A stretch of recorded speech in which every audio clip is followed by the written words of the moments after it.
एक लंबे इंतजार के बाद मेरी लाइफ सही ट्रैक पे आई है। आज से मेरी जिंदगी की एक नई शुरुआत होगी। दीपा, दीपा, कितना टाइम लगाओगी यार? कब से नहा रही हो तुम? कम आओ, हम ना आज भी लेट हो जाएंगे। बाहर निकलो तुम। वो तुम्हारी वजह से ना हम डेली लेट होते हैं। अच्छा, और तुम जो मुझसे पहले बाथरूम हाईजैक कर लेते उसका क्या? हाँ, कल से तो आई टेक बात तुझसे पहले, फिर देखते हैं कौन है लेट लतीफ। कल से तो मैं हुई नहीं, मोटी, भूल गई ना। आज शाम को ही मैं ऑफिस से घर वापस जा रही हूँ। अरे हाँ, मैं भूल ही गई। कल से तेरी लाइफ का अल्टीमेट बैटल शुरू होने वाला है, युद्ध का शंखनाद। कल तेरी सगाई से। My God, congratulation. Thank you. ये रखो। हाँ। वैसे तेरे को देखकर लग नहीं रहा है कि कल तेरी सगाई है। कल तो पार्लर चले जाना एटलीस्ट, प्लीज। तू अपनी एडवाइस ना अपने पास ही रख, okay? Ramanuj likes the way I M.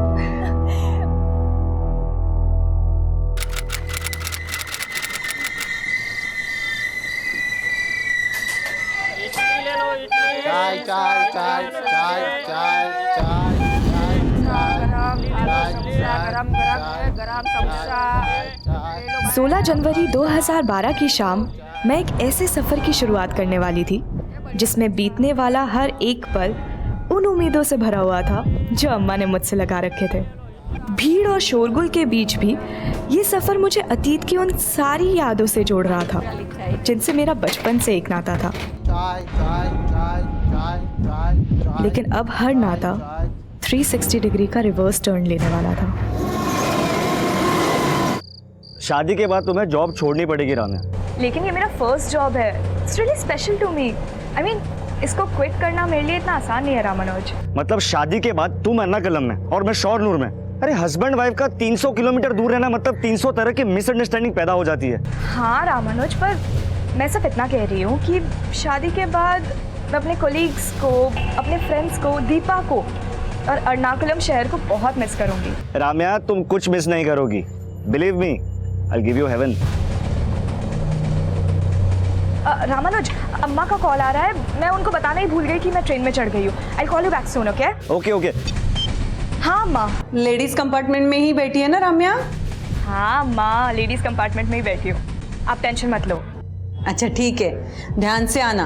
और हाँ, सेंथिल तुझे लेने स्टेशन आ जाएगा, उसके साथ ही आना। ओके अम्मा।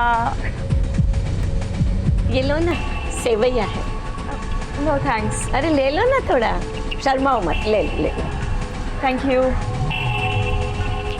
और थोड़ा ले लो। नहीं नहीं थैंक यू।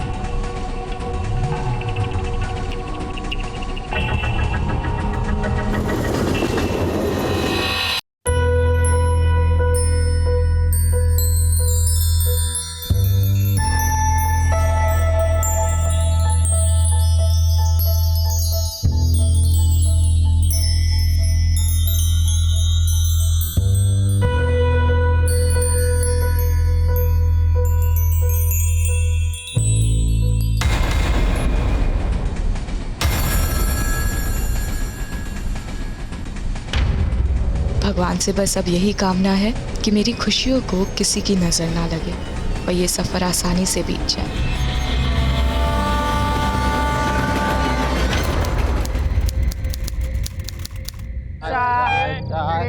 गरम समोसा।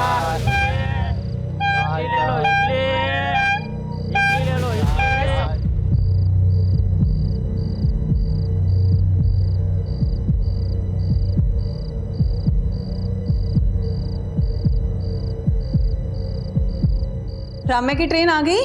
ट्रेन तो आ गई अम्मा, लेकिन चच्ची कहीं मिल नहीं रही। तू जरूर वहाँ पे लेट पहुँचा होगा। स्टेशन तो ट्रेन से पहले पहुँच गए थे अम्मा। फिर राम्या कहाँ है? उन्हीं को तो ढूंढ रहे हैं अम्मा। अरे फोन करना फिर उसे, वहीं कहीं होगी। अब फोन बंद आ रहा है अम्मा, चार्जिंग खत्म हो गया होगा। तू ध्यान से देख उसे वहाँ। हाँ सेंथिल, राम्या का फोन नहीं लग रहा। घर आ गई वो? नहीं रामानुज, उनकी ट्रेन आ गई लेकिन चच्ची कहीं मिल नहीं रही। क्या? पर उसकी ट्रेन तो 11:30 को पहुंच जाती है और अभी 1 बज रहा है।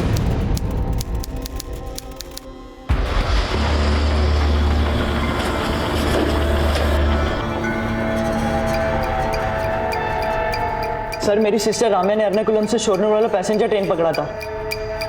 ट्रेन 11:30 बजे स्टेशन पहुंच गई थी, लेकिन चेची वहाँ नहीं पहुंची सर। ये तो रेलवे पुलिस का केस है, आपने वहाँ रिपोर्ट किया? सर पुलिस तो पुलिस होता है ना, एक तो मेरी चेची नहीं मिल रही। सर देखिए ये सब प्रोसीजर हमें पता नहीं है, प्लीज हेल्प अस। क्या हुआ? सर मेरी मंगेतर राम्या एर्नाकुलम से शोरनूर की पैसेंजर ट्रेन से आ रही थी। सर ट्रेन 11:30 बजे पहुंच गई, पर वो पहुंचे ही नहीं। वो एर्नाकुलम से ट्रेन में चढ़ी थी? हाँ सर, और करीब 9:30 बजे जब उसने मुरूर कारा क्रॉस किया था तब मेरी उससे फोन पे बात भी हुई थी। लेकिन सर चेची का फोन बंद आ रहा है, पता नहीं क्यों नहीं पहुंची। ठीक है, हम लोग रेलवे पुलिस से कोऑर्डिनेट करते हैं।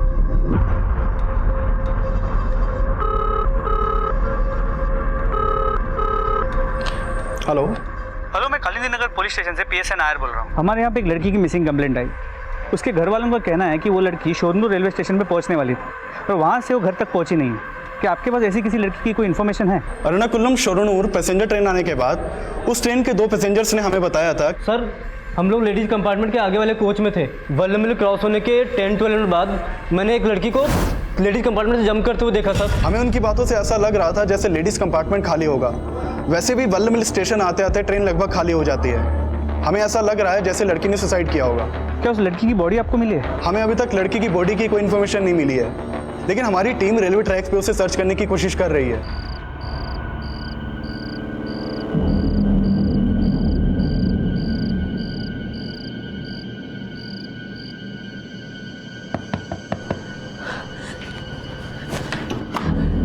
राम्या,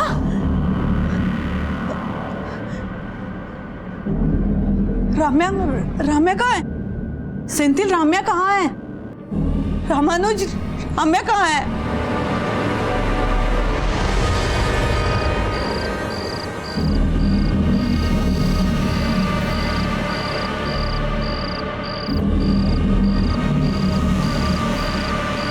तुम लोग उधर जाओ, उधर देखो। हाँ सर। यहाँ ध्यान से देखो। नहीं सर, यहाँ पे तो कोई भी नहीं है। उधर उस तरफ देखते रहो। तुम एक minute.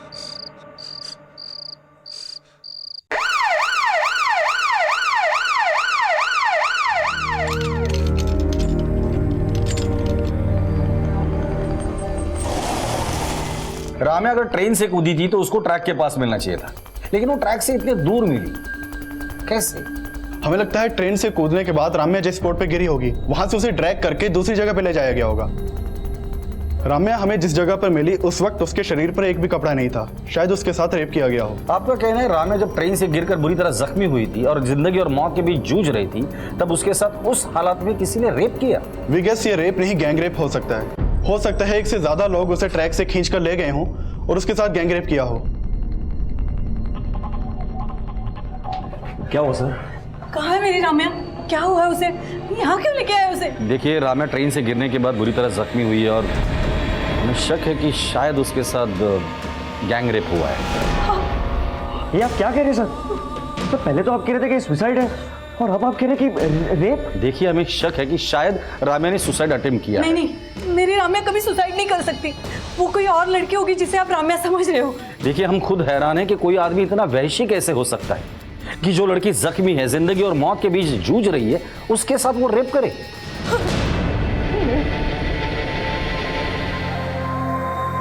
Sister, how is she now? She is very critical sir, अभी कुछ नहीं कहा जा सकता। राम्या की फैमिली लगातार यही कह रही है कि राम्या सुसाइड नहीं कर सकती, और जो गैंगरेप की बात सामने आई है वो भी चौंका देने वाली है। एक काम करो, आरपीएफ की टीम और उस स्पॉट पे चले जाना। जिस बोगी से राम्या ट्रैवल कर रही थी उस बोगी को दोबारा से चेक करो। Sir,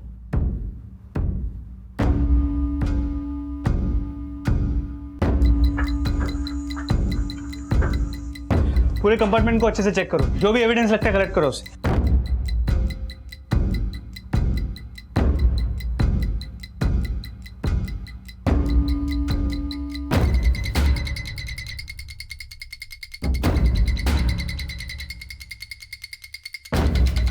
sir,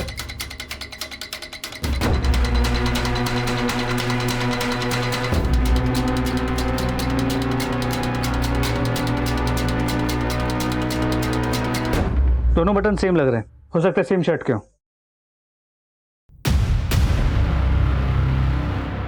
blood stains. Sanju, forensic team को बुलाओ और इस ब्लड को राम्या के ब्लड के साथ मैच करके देखने को बोलो। सर।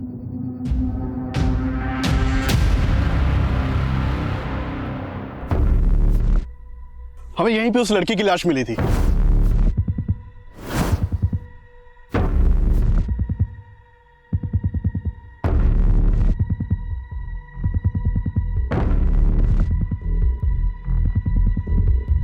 ये ट्रेल है।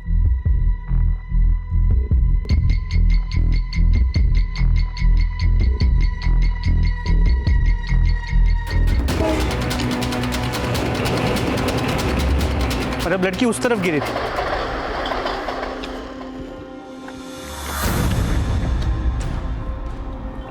हो सकता है लड़की यहाँ सीधे इस पत्थर पे गिरी और यहाँ से उसे वहां तक खींच के ले जाया गया और वहां ले जाके उसके साथ गैंग रेप हुआ।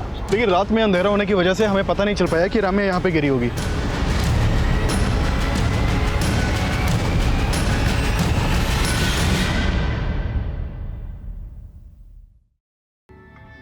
क्राइम सीन पर जो भी सबूत मिले उससे तो यही लगता है कि राम्या के साथ रेप तब हुआ था जब वो जख्मी थी। रेलवे कंपार्टमेंट में स्ट्रगल के निशान मिले थे। मतलब राम्या का ट्रेन से गिरना सुसाइड अटेम्प्ट नहीं बल्कि अटेम्प्ट ऑफ मर्डर था। ये बटन्स राम्या के कपड़ों के नहीं लगते। और हेयर क्लिप, राम्या ट्रेन से ट्रैवल कर रही थी तो उसके पास लगेज भी जरूर होगा, जो ना ही हमें क्राइम सीन पर मिला और ना ही ट्रेन में। राम्या के साथ सिर्फ रेप नहीं, उसके साथ लूट भी हुआ। करेक्ट। राम्या का पर्स, बैग, वॉलेट हमें कुछ नहीं मिला। राम्या लेडीज कंपार्टमेंट में ट्रैवल कर रही थी और उसी कंपार्टमेंट में हमें खून के निशान भी मिले थे। तो ऐसा भी हो सकता है कि किसी औरत ने राम्या को लूटने की कोशिश की, उसी औरत ने राम्या को लूटा और चलती ट्रेन से धक्का दे दिया। लेकिन सर फिर उन दो लोगों ने आरपीएफ से ये क्यों बोला कि उन्होंने राम्या को ट्रेन से छलांग मारते हुए देखा? फिलहाल राम्या तो स्टेटमेंट देने के हालत में नहीं है, लेकिन क्राइम सीन से जो भी एविडेंसेस मिले हैं उससे थियरी तो यही बनती है कि राम्या को चलती ट्रेन से धक्का दिया, उसे लूटा गया और जख्मी हालत में उसके साथ गैंग रेप हुआ। और इन वारदातों को अंजाम देने वाले लोगों को हमें ढूंढना है। उस एरिया में जाके पूछताछ करो जहां हमें जख्मी हालत में राम्या मिली थी। ये काम उसी एरिया के उठाई गिरोह का हो सकता है। और वो दो लड़के जिन्होंने रेलवे पुलिस में राम्या के बारे में कंप्लेंट लिखवाई थी, उनसे कहो आके मिले। Sir excuse me sir.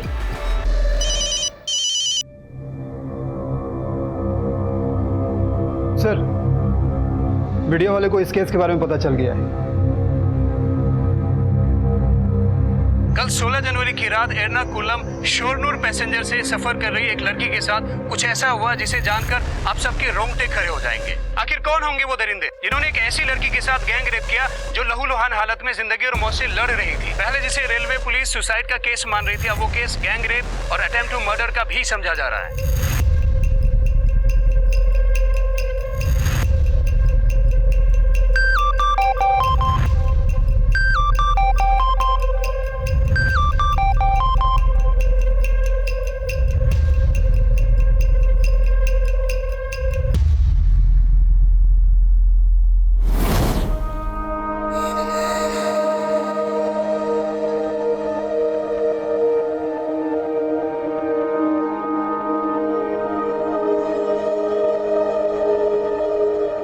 अम्मा, आपके अकाउंट में ना मैंने पैसे ट्रांसफर कर दिए, रेंट दे देना।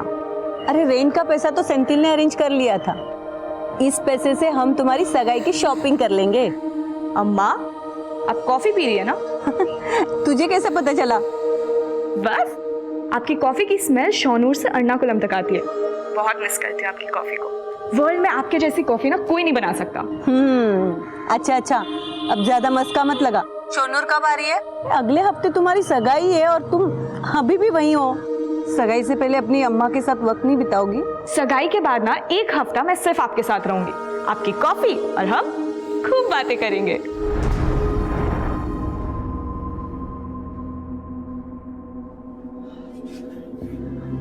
अम्मा, अब रात भर नहीं सोई, घर जाकर थोड़ा आराम कर लो। मेरी राम्या ने रात भर कुछ खाया नहीं, जाके उसके लिए नाश्ता लिया। अम्मा, चच्ची को ग्लूकोज लगा है, अब घर जाकर आराम कर लो। तुझे बोला था राम्या को एर्नाकुलम जाके ले आ। कैसा भाई है तू? खुद जाके ले आता तो आज राम्या।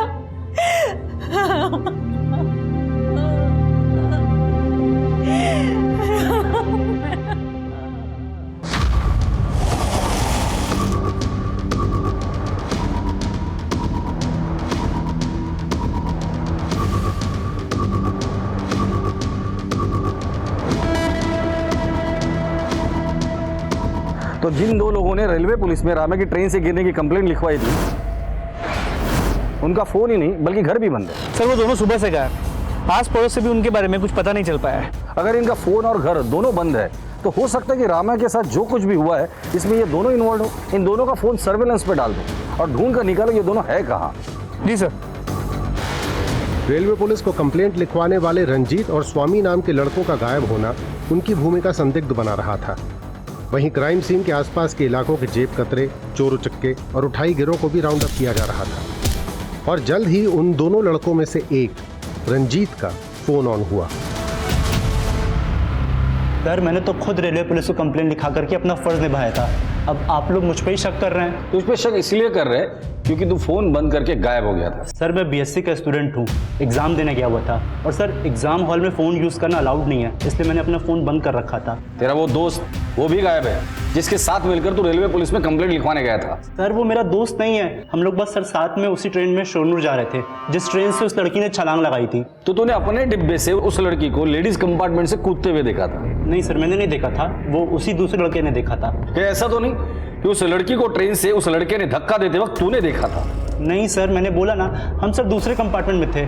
सर मैंने तो लड़की को देखा तक नहीं था, लेकिन हाँ सर लेडीज कंपार्टमेंट से किसी लड़की की चीख सुनाई दे रही थी हमें। तेरे को आवाज आई कोई? हाँ आवाज आ रही है।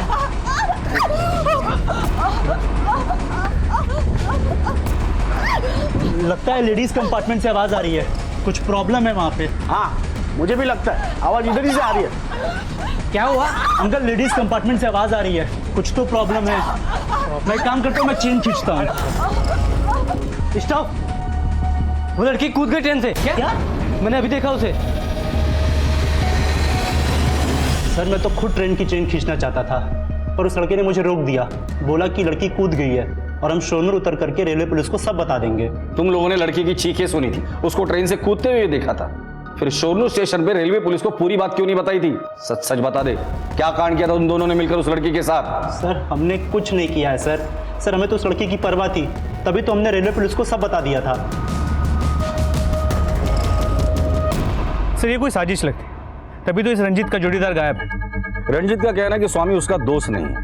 एक काम करो, रंजीत और स्वामी दोनों के कॉल रिकॉर्ड निकालो और पता करो वाकई एक दूसरे को नहीं जानते या रंजीत कोई कहानी बना रहे हैं, और इस स्वामी को ढूंढो और हॉस्पिटल जाके पता करो कि राम्या की कंडीशन कैसी है। इस केस में राम्या का स्टेटमेंट बहुत जरूरी है।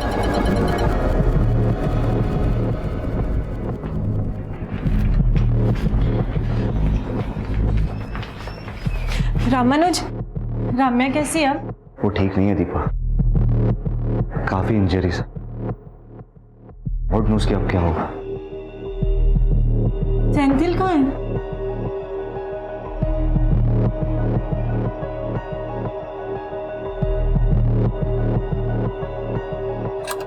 चेची चेची क्या हुआ? क्यों नॉइस पोल्यूशन बढ़ा रहा है? अरे वो टी शर्ट नहीं मिल,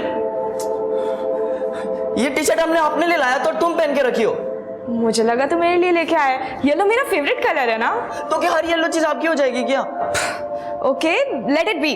अब मैंने पहन लिया ना, कल मैं तेरे लिए एक नया दूसरा टी शर्ट लेके आऊंगी, प्रॉमिस। नहीं मुझे अभी चाहिए, जस्ट नाउ। छोड़ना यार। नो नो अभी चाहिए। फाइन, ये ले तेरी टी शर्ट। मेरी ही गलती थी कि मैंने तुझसे कुछ एक्सपेक्ट किया।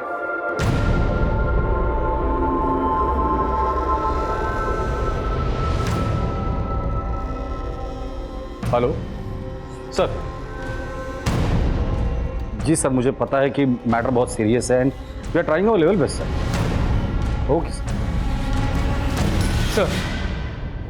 सर मेरी फोरेंसिक टीम से बात हुई, ट्रेन के डिब्बे में जो खून के धब्बे मिले थे वो राम्या के खून के साथ मैच करते हैं। मतलब ये बात तो कंफर्म है कि उस रात उस ट्रेन में राम्या को किसी ने मारने की कोशिश की, शायद लूट भी वहीं हुई है। सर जहाँ राम्या मिली थी उस एरिया के सभी पॉकेट मार और हिस्ट्री शीटर्स को हमने राउंड अप किया, लेकिन कोई कुछ बोल नहीं रहा। और वहाँ रंजीत भी अपना पुराना राग अलाप रहा है। रंजीत और स्वामी के कॉल रिकॉर्ड्स को हमने चेक किया, लेकिन कुछ मिला नहीं सर।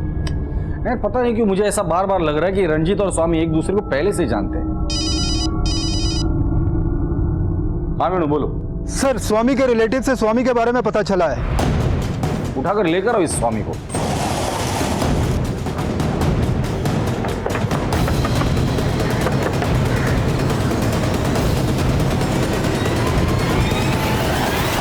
सर गैंगरेप की न्यूज़ सुन के मुझे लगा कि मैं भी फंस जाऊंगा, इसलिए डर के मारे बिल में छुप गया था। अब बिल से बाहर आया है ना, अब सच बोल दे। चल बोल जल्दी। सर मैंने उस लड़की के साथ कुछ नहीं किया जो आप ऐसे बोल रहे हो। सर इसीलिए कोई पुलिस को कंप्लेंट नहीं करता है, क्योंकि आप लोग क्रिमिनल को पकड़ने के बजाय शरीफ लोगों को परेशान करते हो। तेरे चेहरे पे तो लिखा नहीं है कि तू शरीफ है या शातिर। मैं बहुत सीधा साधा आदमी हूँ सर। मैं बस उस लड़की की चीख सुन के दरवाजे की तरफ गया था और मैंने देखा वो लड़की ट्रेन से कूद गई है। सर इसके अलावा मुझे कुछ नहीं पता। सर प्लीज़ सर मुझे घर जाने दो आप। घर जाने की बात तो भूल ही जा। लड़की खुद ट्रेन से कूदी थी या तूने और तेरे दोस्त ने उसके साथ कुछ किया था? सर वो लेडीज़ कंपार्टमेंट में थी और उसी लेडीज़ कंपार्टमेंट में खून के धब्बे भी मिले। तेरा दोस्त बता रहा था कि वो लड़की खूब चिल्ला रही थी। हाँ सर चिल्ला तो रही थी। बचाओ! बचाओ! तेरे को आवाज़ आई कोई? हाँ आवाज़ आ रही है। सर मैं मानता हूँ तब मैंने चैन खींचने के लिए मना किया, लेकिन थोड़ी देर बाद मैं वापस बाहर की तरफ गया तो मैंने देखा। क्या हुआ? अरे वो जो भिखारी था ना एक हाथ वाला, वो लेडीज कंपार्टमेंट में से कूद गया। एक हाथ वाला आदमी? लेकिन ये एक हाथ वाले आदमी की बात रंजीत ने हमें क्यों नहीं बताई? सर मुझे नहीं पता सर, लेडीज़ कंपार्टमेंट से वो एक हाथ वाला आदमी भी कूदा था और सर जिसने देखा था उसने भी मुझे कुछ नहीं बताया था। हाँ लेकिन सर मैं वो एक हाथ वाले आदमी को अपने कंपार्टमेंट में देखा था। तुम बोल रहे हो एक हाथ वाला आदमी तुम्हारे कंपार्टमेंट में था, लेकिन स्वामी बोल रहा है कि वो लेडीज कंपार्टमेंट से कूदा था। ऐसा मैंने कब बोला सर? वो तो मुझे दूसरे आदमी ने बोला था। वो एक हाथ वाला आदमी तुम्हारे कंपार्टमेंट में था ना, तो उतर के लेडीज कंपार्टमेंट में कब गया? सर ये तो मुझे नहीं पता सर, वो कब हमारे कंपार्टमेंट से उतर कर लेडीज़ कंपार्टमेंट में चला गया, लेकिन सर उसने कुछ किया होगा। रामे के साथ जो कुछ भी हुआ वो वालामीर और सोनू स्टेशन के बीच हुआ। मुझे लगता है कि ये एक हाथ वाले आदमी का सस्पेंस ये लोग खुद को बचाने के लिए कर रहे हैं। इन दोनों का डीएनए टेस्ट करवा। मुझे तो लगता है कि इस रेप में ये दोनों ही इन्वॉल्व है और इन दोनों से उस आदमी का स्केच बनाओ और लेकिन अलग अलग बिठा कर देखते इनके दिमाग में जिस आदमी की तस्वीर है वो वाकई में है भी या नहीं। और सोनू स्टेशन जाके पता करो कि उस दिन उस कंपार्टमेंट में इनके साथ कौन कौन ट्रैवल कर रहा था। सर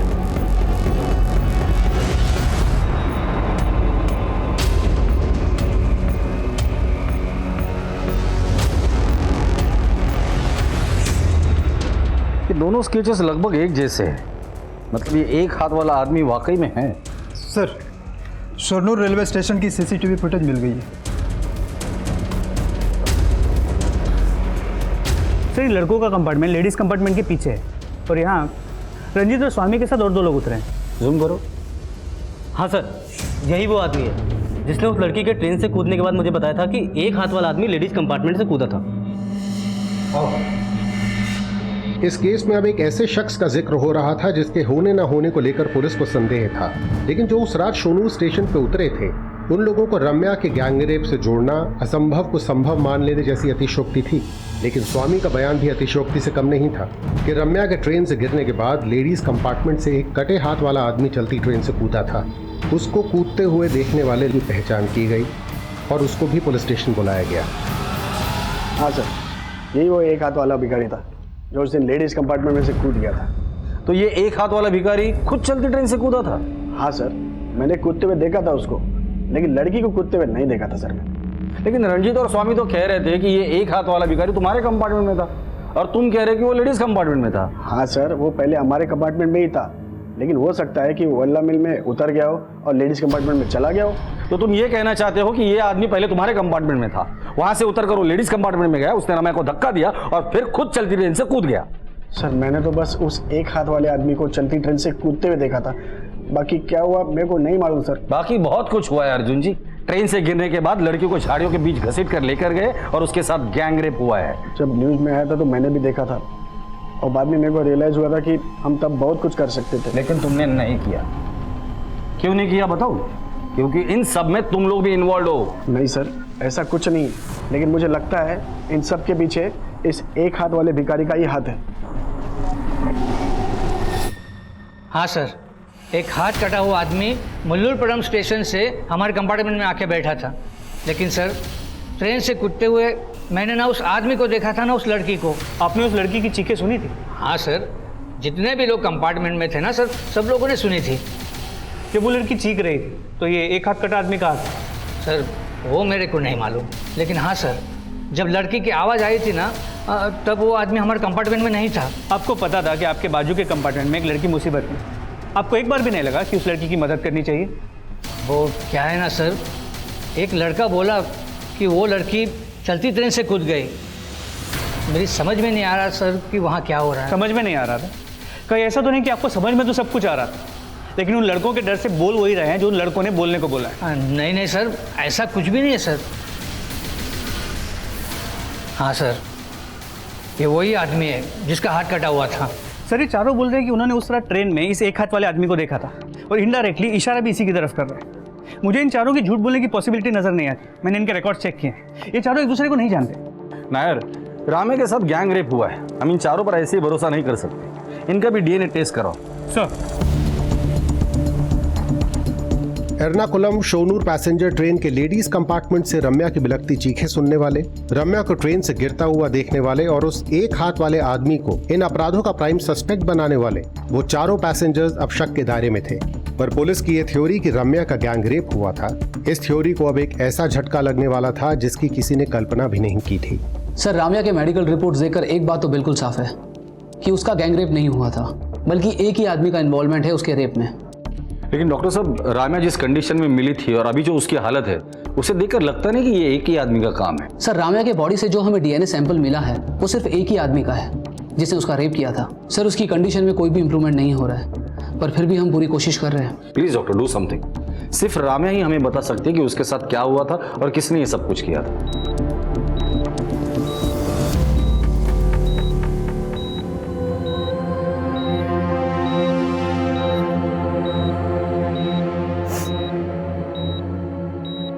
दर्द हो रहा है ना रामे?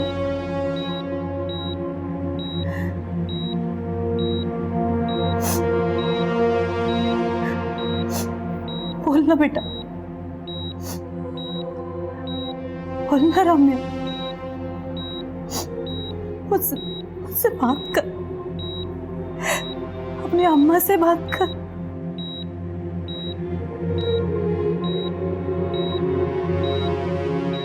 मैम, आप प्लीज़ बाहर जाइए, हमें कुछ टेस्ट करने हैं।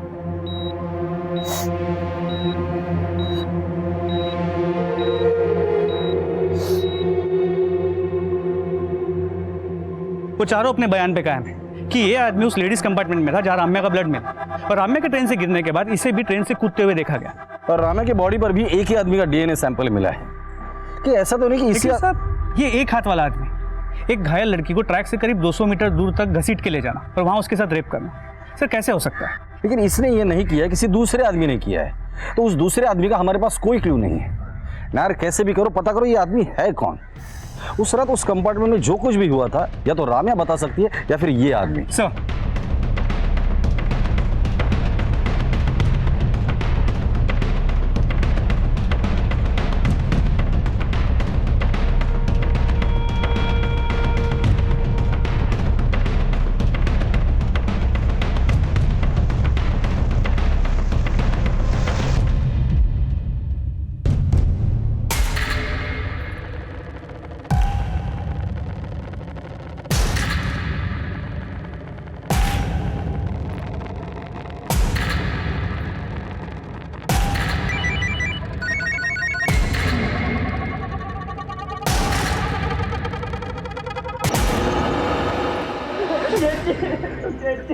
रम्या,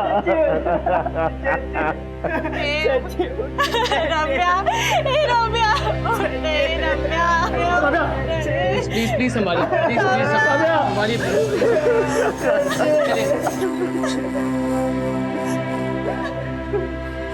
We tried our best.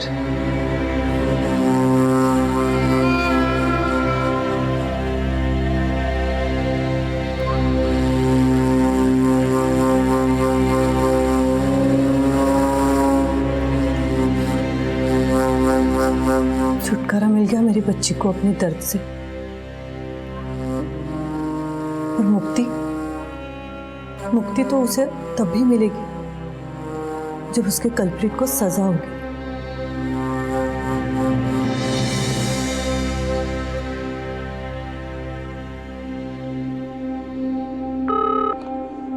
Hello,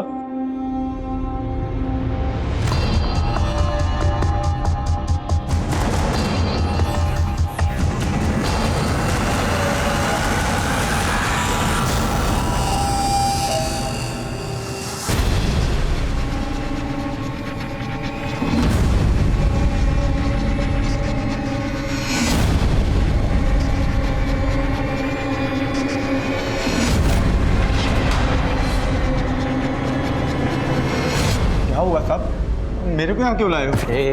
नाटक बंद कर दिया। एक लड़की के साथ ट्रेन में मारपीट की, उसको चलती ट्रेन से फेंक दिया और उसके बाद उसका रेप भी किया। हाँ साहब, मेरे को देखो साहब, मैं ऐसी हालत में रेप कर सकता हूँ साहब? मेरे को मालूम है आप लोग पुलिस वाले हैं, आप लोग बड़े आदमियों को बचाने के लिए मुझ जैसे गरीब आदमी को फांसी पे चढ़ा देंगे, लेकिन साहब मैं अपने साथ ऐसा नहीं होने दूंगा। तू ऐसे मुंह नहीं खोलेगा, इसकी अच्छे से खातिरदारी करो। साहब क्या कह रहे हो साहब?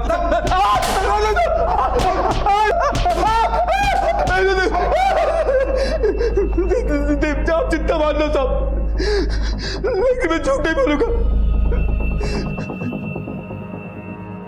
सर, राम्या की पोस्टमार्टम रिपोर्ट, इसके मुताबिक उसकी मौत सर पे गहरी चोट लगने की वजह से हुई। जब राम्या को अस्पताल ले जाया गया था तो उसकी ग्लासगो कोमा स्टेट मतलब GCS 4 थी। एक मरे हुए आदमी की GCS 3 होती है और एक जिंदा आदमी की 15। मतलब राम्या को जब अस्पताल में ले जाया गया तो ऑलरेडी वेजिटेटिव स्टेट में थी। इसमें लिखा है न्यूरोलॉजिकल एग्जामिनेशन इवैल्यूएशन के हिसाब से राम्या को जब हॉस्पिटलाइज किया गया था शी वाज ऑलमोस्ट डेड। जी सर, और इन सब में ये समझ में नहीं आ रहा कि अरविंद जो कुछ सिंगल बस ली और एक हाथ वाला, वो राम्या की इतनी बुरी हालत कैसे कर सकता है, वो भी अकेले। ये कहना तो मुश्किल है, लेकिन ट्रेन के बाकी 4 पैसेंजर के मुताबिक अरविंद उस वक्त ट्रेन में था। और अगर अर्जुन की बात माने तो अरविंद उस वक्त लेडीज कंपार्टमेंट में था जहां राम्या पर हमला हुआ था और वो ट्रेन से कूदी थी। और ये अर्जुन झूठ क्यों बोलेगा? इसका कोई ठोस कारण हमारे पास है नहीं, और वहाँ अरविंद के घर से भी कोई ठोस सबूत नहीं मिला। फिलहाल ये अरविंद हमारा प्राइम सस्पेक्ट है। एक काम करो, इसका DNA टेस्ट करवाओ। अगर राम्या के बॉडी पर मिले सैंपल से इसका DNA मैच कर जाता है तो ये अपने आप क्लियर हो जाएगा कि ये रेप अरविंद ने ही किया है। सर, एक तरफ पुलिस अरविंद को रेप का दोषी साबित करने के लिए कोई कसर नहीं छोड़ रही थी, वहीं दूसरी तरफ अरविंद को बचाने के लिए एक योजना तैयार की जा रही थी। मैं जिस केस में भी हार डालता हूँ उसे जीत ही लेता हूँ, लेकिन आपको मालूम है मेरी फीस कितनी है? अफोर्ड कर लोगे मुझे? ठीक है, मैं पहले अरविंद की बेल करवाता हूँ, अगला प्रोसेस बाद में बताऊँगा।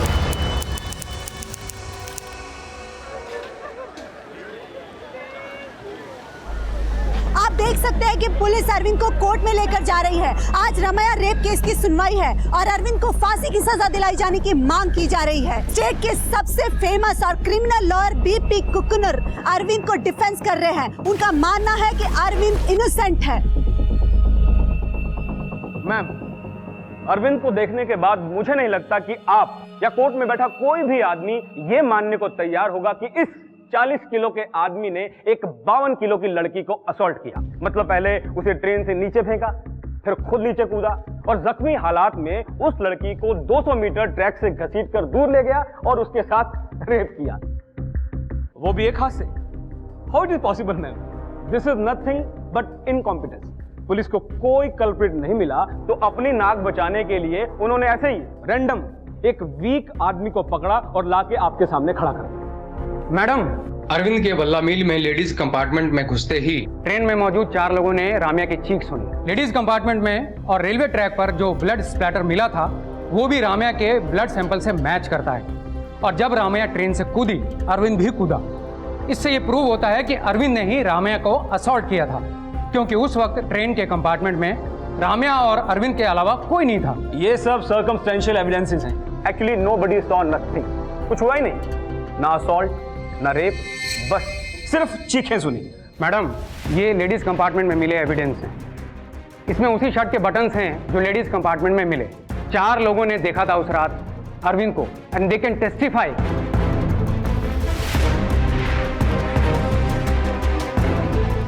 मैम, आई थिंक ये 4 लोग मिले हुए हैं। मे बी दे रेप्ड हर। लेकिन रेप करने वाला एक ही था, और अरविंद था या नहीं ये इसके DNA टेस्ट से क्लियर हो जाएगा। मैडम, हमारे पास एक और विटनेस है जिसने अरविंद को राम्या पर नजर रखते हुए देखा था। अबीदा जी, प्लीज आइए। साहब, हम देखे थे इस आदमी को। हम अपनी पोती के लिए बिस्कुट लेने प्लेटफॉर्म पर उतरे थे और ये हवस भरी नजरों से हमें घूर रहा था। फिर उसकी नजर राम्या पर पड़ी। वो उसे भी वैसे ही नजरों से देख रहा था। हमने राम्या को बोला भी कि अगर अगले स्टेशन पर डिब्बा खाली हो जाए तो वो दूसरे डिब्बे में चली जाए, लेकिन उसने कहा कि सिर्फ 2 स्टेशन की तो बात है और हम अगले स्टेशन पर उतर गए। मैम, अगर आबिदा जी जैसी नजर पहचानने की ताकत हर लड़की में आ जाए तो इस दुनिया में रेप हो ही ना। क्यों? ये अरविंद का कैरेक्टर असैसिनेशन है और कुछ भी नहीं। मैडम, हमारे पास एक और विटनेस है। आइए प्लीज। जिस रात राम्या का रेप हुआ था उस रात हमने इसको वहां देखा था।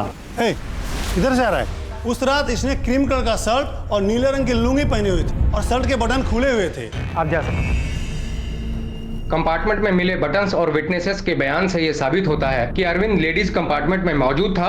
उसने राम्या को असॉल्ट किया, रेप किया और उसे क्राइम स्पॉट से अकेले आते हुए देखा गया। मैं अदालत से अपील करता हूं कि अरविंद को कड़ी से कड़ी सजा दी जाए। आपने डीएनए टेस्ट करवाया?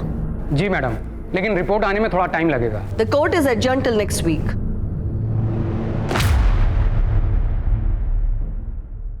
इस केस में अरविंद का दोषी होना ना होना उसकी डीएनए रिपोर्ट पर निर्भर समझा जा रहा था और जल्द ही डीएनए रिपोर्ट सामने आई। राम्या के नाखून में जो स्किन थी उसका डीएनए अरविंद से मैच करता है और राम्या के शरीर पर पाए गए डीएनए सैंपल्स भी अरविंद से मैच होते हैं। सर्कमस्टेंशियल एविडेंस और डीएनए रिपोर्ट्स के अनुसार अरविंद कुरूप ने ही राम्या अय्यर का रेप किया है। Court finds him guilty. Madam, इसके क्राइम्स यहीं खत्म नहीं होते। अरविंद रिपीटेड ऑफेंडर है। ट्रेन थेफ्ट्स, रॉबरी, मॉलेस्टेशन और इनडिसेंट बिहेवियर जैसे कई इंसिडेंट्स हैं इसके खिलाफ and he has no guilt. Arvind एक होपलेस एग्जाम्पल है ह्यूमैनिटी के लिए एंड प्रोसिक्यूशन रिक्वेस्ट कि इसे रेयरेस्ट ऑफ रेयर केस मानते हुए कैपिटल पनिशमेंट दी जाए। कैपिटल पनिशमेंट रेप के लिए? Rape and murder. मगर मर्डर तो कहीं प्रूव ही नहीं हुआ।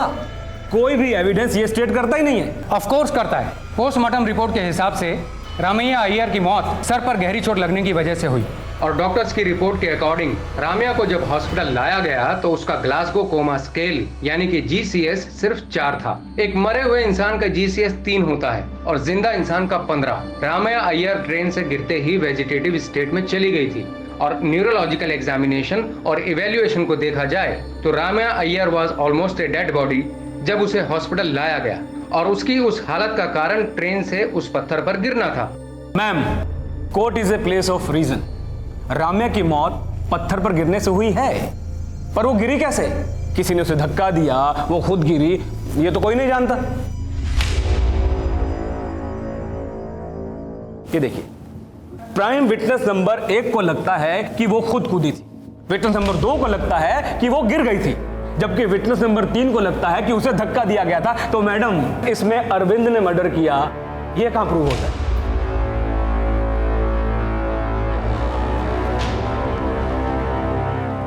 मैडम, डिफेंस के इस सवाल का जवाब ढूंढने के लिए वी नीड सम टाइम और तब तक अरविंद को पुलिस रिमांड में भेजने की इजाजत दी जाए। I object your honour. Police remand में इस बेचारे गरीब की जान चली जाएगी। कुकनूर साहब, आपको अफोर्ड करने वाला कोई इंसान गरीब कैसे हो सकता है? Remand granted. Court will meet in 15 days। Thank you madam.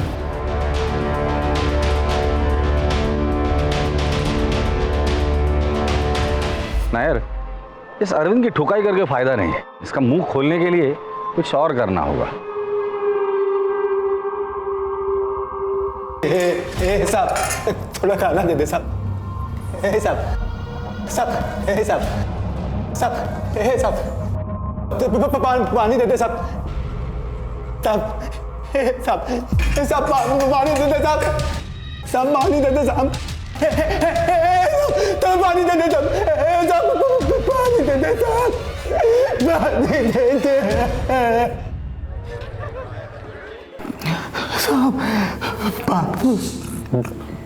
साहब। पानी दे दे साहब। पानी दे दे साहब। बता दो साहब, बता दो साहब, मैं सब कुछ बताता हूँ। पानी दे दे साहब, पानी दे दे।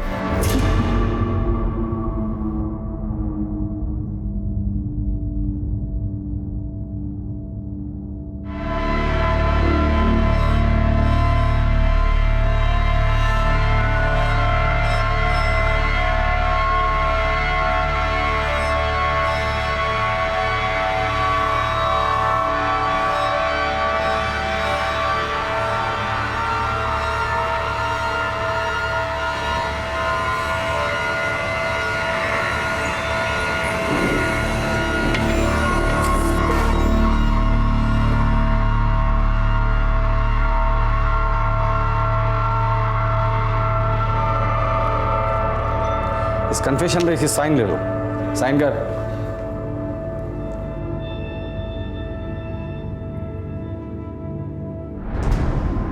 एविडेंस और विक्टिम के कन्फेशन स्टेटमेंट के अनुसार अरविंद कुरूप ने ही राम्या अय्यर को ट्रेन से फेंका, जिसकी वजह से उसकी मौत हुई। Ma'am, confession was forced. Police remand में क्या क्या होता है सब जानते हैं। मैडम, मेरे को इतना मारा कि मुझे साइन करना पड़ा, नहीं तो लॉकअप में ही दम तोड़ देता। फिर ट्रीटमेंट करवाया ताकि किसी को पता ना चले। मैडम, पुलिस कस्टडी में इसे हाथ तक नहीं लगाया गया। मैं सिर्फ आपके दिए हुए डॉक्यूमेंट्स रीड कर रही थी, बट ये एक्स्ट्रा जुडिशियल स्टेटमेंट्स है और ये स्टेटमेंट किसी मजिस्ट्रेट के सामने लिए नहीं गए, है ना? जी मैडम। तो प्रोसिक्यूशन को पता होना चाहिए ये एक्स्ट्रा जुडिशियल स्टेटमेंट कोर्ट में एक्सेप्ट नहीं होते।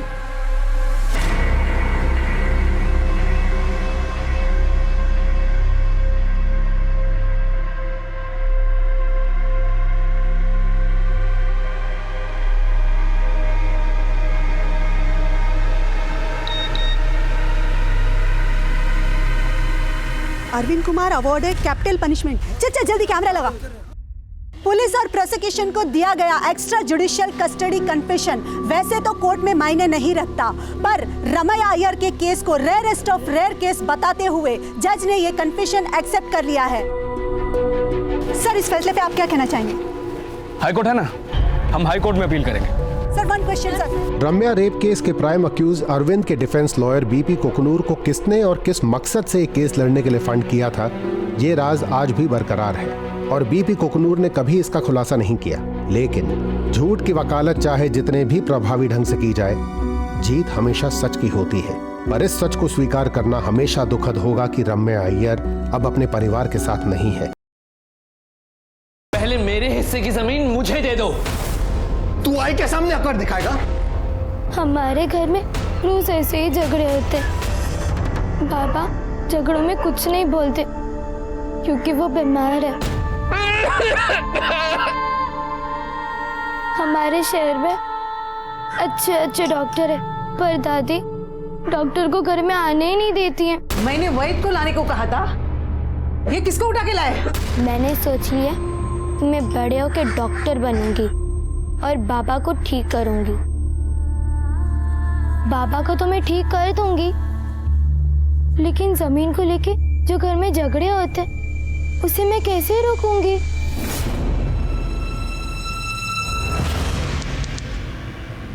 हे, माझं घर है, यहाँ सिर्फ मेरी मर्जी चलेगी।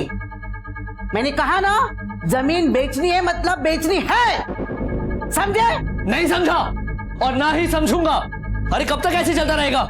जमीन बेचो, 2 साल घर चलाओ, हैं? किसी को कोई काम करना है कि नहीं? ए सागर, तू सुना था किसको है? और तू क्या काम धंधा करता है इस घर में? संदीप भाऊ, काम धंधा करने के लिए ना पैसा लगता है, पैसा। 2 बार पैसा दिया था ना, क्या क्या उसका? 2 बार तेरा बिजनेस फेल हो गया। ये देख, ज्यादा बहस करने का वक्त नहीं है, चुपचाप साइन कर दूंगा आई। पहले मेरे हिस्से की जमीन मुझे दे दो।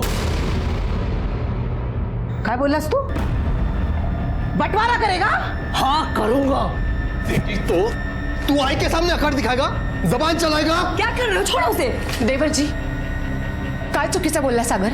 सांगा ना, काय चुकीचं बोलला? सही कह रहा है वो। बहू, अभी तू मुझे सिखाएगी? पति के मरने के बाद 18 साल मैंने अकेले दम पे ये घर संभाला है, बच्चों को पाला है। अच्छा मुझे बता, ये घर कैसे चलाएगी? पैसे कहां से आएगा? देख, अभी पैसे की जरूरत है, जमीन का हिस्सा तो बिकेगा ही और तुझे साइन करना पड़ेगा। साइन कर। आई, मैं साइन नहीं करूंगा, नहीं करूंगा।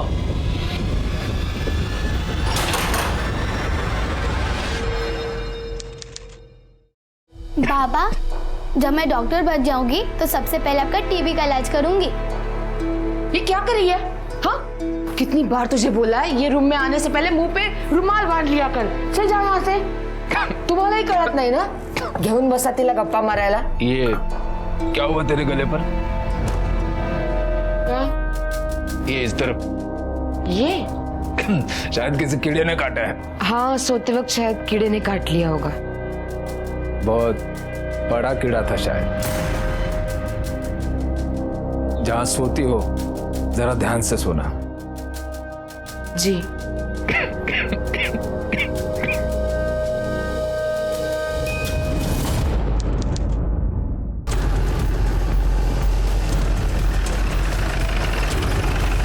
साहब मैं यहाँ से काम पे जा रहा था, यहाँ पे लाश देखी मैंने आपको तुरंत फ़ोन किया।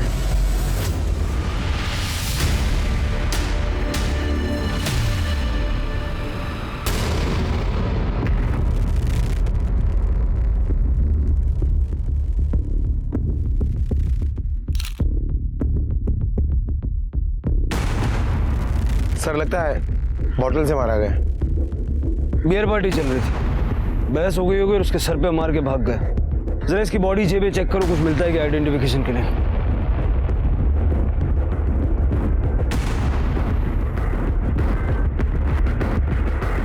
सर ये मोबाइल और पर्स मिला है। सर ड्राइविंग लाइसेंस मिला है। संदीप आत्रेय नाम है इसका, उम्र 29 साल। और ये फोन भी मिला है। सर मोबाइल लॉक है। एक काम करो, फोन अनलॉक करवाने के लिए भेजो, इसकी बॉडी पोस्टमार्टम में भेजो और इसके घर वालों को खबर करो और जरा पता करो कि ये बियर किसने और कहां से खरीदी। Okay sir.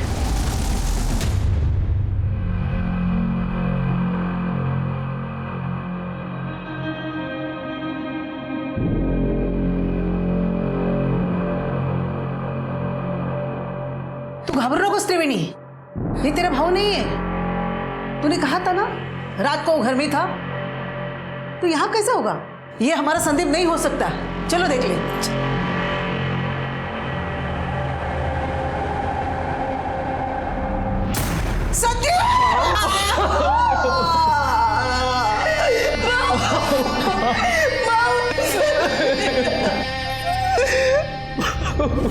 किसने मारा मेरे बेटे को? हम पता लगाने की कोशिश कर रहे हैं। वैसे आपको कोई आइडिया है वो किसके साथ बियर पीने जाने वाला था? कुछ बताया?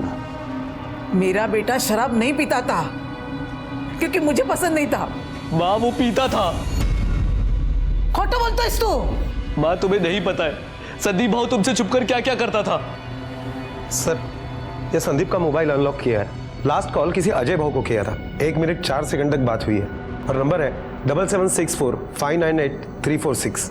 सर ये तो अजय भाऊ का ही नंबर है, मेरे बड़े भाई।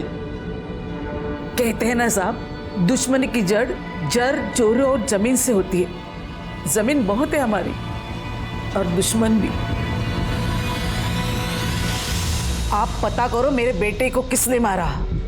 जमीन का एक हिस्सा आपके नाम कर दूंगी, लेकिन वो कमीने को सजा मिलनी चाहिए। देखिए इस काम को करने के लिए सरकार मुझे सैलरी देती है। आप लोग बस इतनी मदद कीजिए कि कुछ भी छुपाइएगा मत। वैसे आपका बेटा रात भर घर नहीं आया, तो आपने पता करने की कोशिश नहीं की कहाँ है, किसके साथ है? सर संदीप भाई जब भी बियर पी के आते थे तो ऊपर वाले कमरे में जाते थे ताकि माँ को कुछ पता ना चले। कल शाम को भी जब मैंने उनकी बाइक की आवाज़ सुनी तो मुझे लगा वो घर पे आ गए। कितने बजे सुनी आपने बाइक की आवाज़? सर यही करीब 5 बजे के आसपास। संध्या देख, तू संदीप भाव के लिए भूखी मत रहा कर, खाना खा लिया कर। भाव का तो कोई ठिकाना नहीं आने जाने का। आलेवट आज भी पीछे के रास्ते से आया, बियर पी के आए होंगे। ताई आप जरा ये देखिए, मैं उन्हें पूछ के आती हूँ कुछ खाने के लिए चाहिए। अरे सुन, सीधे वो ऊपर वाले कमरे में गया होगा, तू मत जा वहाँ पे। और वैसे भी आई ने मना किया ना सीढ़ी चढ़ने के लिए। लेकिन भाभी उनको भूख लगेगी तो बड़ी भाभी से खाना मांग लेंगे, तू मत जा, यहीं रुक। मतलब 5 बजे के बाद वो फिर से बाहर गया और उसने दोबारा बियर पी?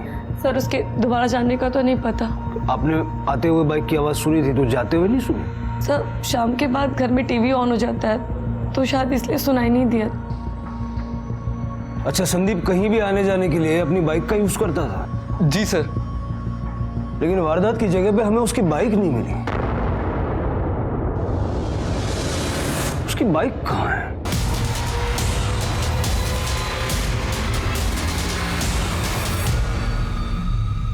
लगता है यही संदीप की बाइक है। शायद कोई पीछे के रास्ते से आया और संदीप को अपनी गाड़ी में बिठा के अपने साथ ले गया।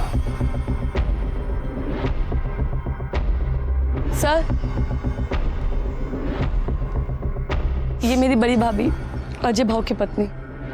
कल शाम को 5 बजे के बाद आप संदीप के लिए खाना लेकर ऊपर के कमरे में गई थी? नहीं सर, संदीप भाऊजी मुझे फोन करते थे तभी मैं जाती थी। अगर कल उनका फोन नहीं आया तो मैं नहीं गई। आपके पति अजय कहाँ है? आखिरी बार संदीप की उन्हीं से बात हुई। जी वो अंदर है।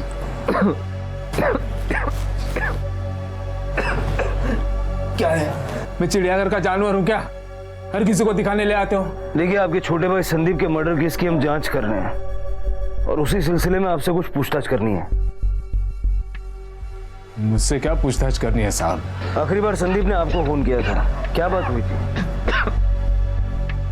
साहब, संदीप जब भी बियर पीने बाहर जाता था मुझे फोन करता था। आई अगर कुछ सवाल पूछे तो कोई बहाना बना देगा। कल भी इसीलिए फोन किया था।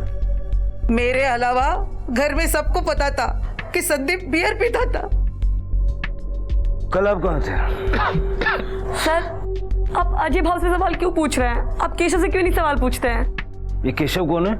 मेरा पति, और 2 दिन पहले ही उसने हम सबको धमकी देके गया है। तुम लोगों को क्या लगा कि मुझे पता नहीं चलेगा? जमीन बेची है, बहन का हिस्सा नहीं दोगे क्या? नहीं देंगे। क्या कर लोगे? और जोर से चिल्लाओगे? चिल्ला चिल्ला। तुम तो पागल हो गई है। इन लालचियों के चक्कर में तू मुझे छोड़ के चली आई। चल तू मेरे साथ, और पैसे तो मैं तुम लोगों से निकलवा के रहूंगा। मुझे नहीं आना तुम जैसे लालची आदमी के साथ। ऐसा कैसे नहीं चलेगी? अरे तू मेरी बीवी है। हाथ नहीं लगाना मेरी बहन को, समझा? बीवी और उसके हिस्से के पैसे तो मैं लेके जाऊंगा। उसके लिए चाहे मुझे तुम लोगों की लाश क्यों न बिछानी पड़े। इस केशव का नंबर और घर का एड्रेस दीजिए। सर, ये केशव का फोन तो स्विच ऑफ आ रहा है। अपने 2 आदमी उसके घर पे भेजो और उठा लो उसको। Okay sir.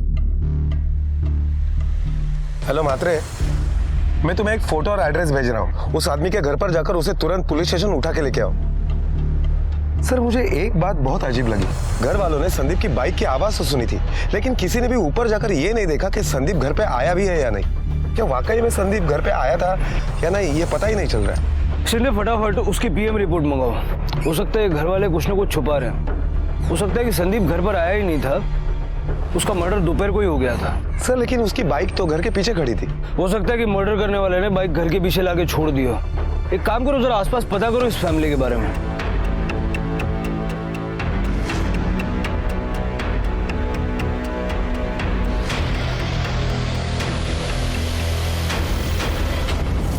Sir, Atre family के पड़ोसियों से जब हमने पूछताछ की तो पता चला है कि आए दिनों में आत्रे फैमिली में जमीन को लेकर काफी झगड़े हुआ करते थे। सबसे छोटा भाई सागर, उसका हमेशा मजले भाई संदीप से झगड़ा हुआ करता था। और बड़ा भाई अजय, उसका क्या स्टैंड था? सर, अजय बीमारी के कारण किसी से ज्यादा बात नहीं करता था। मजले भाई की मौत का फायदा तो दोनों भाइयों को हुआ है। संदीप की मौत की वजह से संदीप के हिस्से की जमीन इन दोनों भाइयों को मिलेगी। जरा पता करो कि संदीप के मर्डर में इन दोनों भाइयों की क्या हिस्सेदारी है। Okay sir. Sir, Sandeep Atre ने जिस दुकान से बियर ली थी उस दुकान का पता चल गया है। सर, संदीप मेरा रेगुलर कस्टमर था।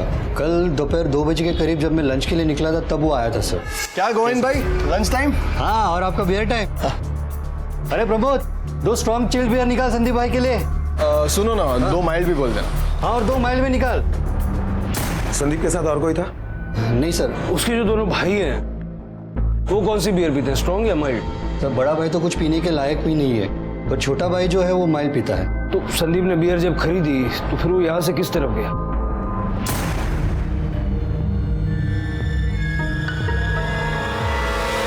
वो इस तरफ गया था, उसका घर इस तरफ है, शायद घर ही गया होगा सर।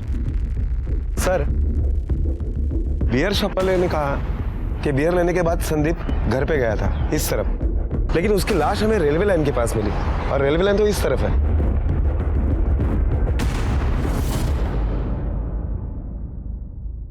सर, संदीप की पोस्टमार्टम रिपोर्ट आ गई है। पोस्टमार्टम रिपोर्ट के मुताबिक संदीप की मौत 12 तारीख को दोपहर 3 से 5 बजे के बीच में हुई है। मतलब मेरा शक सही निकला, संदीप शाम को घर वापस आया ही नहीं था।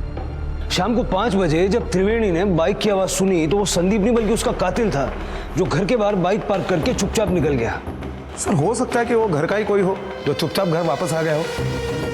शिंदे, मर्डर करने वाला केशव या फिर कोई और हो सकता है जो चाहता था कि हमारा शक घर वालों पे बना रहे और इसीलिए उसने बाइक घर के बाहर पार्क की और निकल गया। हो सकता है सर। एक काम करो, संदीप की बाइक को फॉरेंसिक के लिए भेजो, देखो उस पर किस किस के फिंगरप्रिंट्स मिलते हैं। और ये केशव का क्या हुआ? सर, वो तो घर पे भी नहीं मिला। जब से संदीप का मर्डर हुआ है वो कहीं गायब हो गया है। उसका फोन भी स्विच ऑफ आ रहा है। केशव का फोन ट्रैकिंग पे डालो, कभी ना कभी तो फोन ऑन करेगा। और अगर वो इस तरह से भाग रहा है तो इसका मतलब उसका कुछ ना कुछ इन्वॉल्वमेंट तो है। सर वो संदीप की डेड बॉडी अंतिम संस्कार के लिए उसके घर वालों को दे दूं?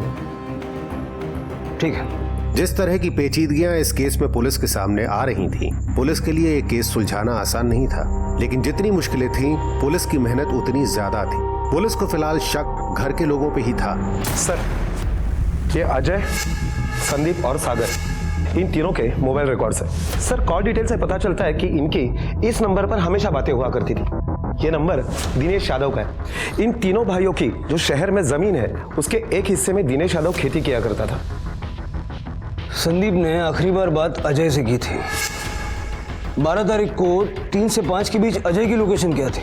सर अजय के मोबाइल लोकेशन के हिसाब से जिस वक्त संदीप की मौत हुई उस वक्त अजय घर पर ही था। और वो त्रिवेणी का पति केशव, उसकी क्या खबर? सर केशव की मोबाइल की लोकेशन 12 तारीख को दोपहर 3 से 4 बजे के बीच में उसी एरिया की दिखाई दे रही है जहां पर हमें संदीप की बॉडी मिली थी। और उसके बाद उसका फोन स्विच ऑफ हुआ। फिर 14 तारीख को उसका फोन नासिक में एक्टिवेट हुआ। उसने अपनी माँ को फोन किया था, उसके बाद उसका फोन बंद आ रहा है। केशव की माँ से पूछताछ करो, उसे पता होगा केशव कहाँ है। सर मुझे लगता है कि हमें केशव से ज्यादा सागर के ऊपर नजर रखनी चाहिए। क्यों? क्योंकि सर पोस्टमार्टम रिपोर्ट के हिसाब से संदीप का मर्डर 3 से 5 बजे के बीच में हुआ और ये सागर का फोन 2 से 5 बजे के बीच में स्विच ऑफ था। सागर ये बहुत अच्छा तरीका है, अपना मोबाइल फोन स्विच ऑफ कर लो ताकि पुलिस को पता ही ना चले तुम कहाँ हो। मैं समझा नहीं सर, आप कहना क्या चाहते हैं? समझने और समझाने के लिए तो यहाँ बुलाया है, क्योंकि इतना तो हम समझ गए हैं कि अपने परिवार की जमीन बेचने के तुम खिलाफ थे और इसी बात को लेकर तुम्हारा संदीप के साथ झगड़ा भी हुआ था। हाँ हुआ था, तो इसका मतलब मैं अपने भाई का खून कर दूंगा? ऐसे तो गायत्री भाभी भी खिलाफ थी जमीन बेचने के। तेरी गायत्री भाभी उस दिन पूरा दिन तेरी माँ, बहन और तेरी संध्या भाभी के साथ घर पर थी और वो माइल्ड बियर नहीं पीती, तुम पीते हो।